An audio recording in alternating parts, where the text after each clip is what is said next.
Chief Foreign Correspondent Trey Yingst joins us once again with the very latest from the ground there. Hi, Trey.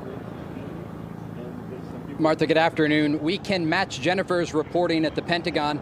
Israeli intelligence sources are now telling Fox News and confirming that the Americans are involved in the process of shooting down these incoming ballistic missiles.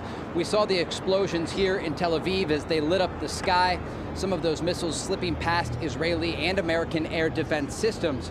And as we look forward, an important point was raised about the capabilities of the Iranians. They have only a relatively small number of launching positions, and these mobile units make it very difficult for the Israelis to strike them after they fire on Tel Aviv or other major population centers here. And when those alarms were sounding just last hour and earlier, even this hour, there were alerts going off not just in cities across central Israel, but as far north as the city of Haifa and then into the Negev desert in the south. We do anticipate in the moments ahead a new statement from Israel's top military spokesman about the situation on the ground. We do anticipate we'll get more details as they start to trickle in to the aftermath of these strikes. There are reports in local media of some more moderate injuries and people actually being removed from rubble in the Dan region of Israel.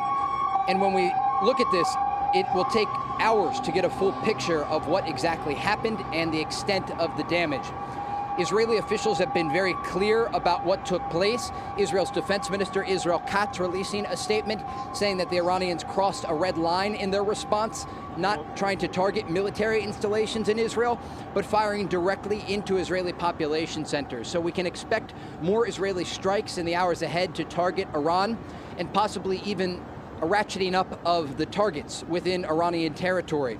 As Jennifer mentioned, the focus overnight was not only on the nuclear sites, but also on leadership from the IRGC.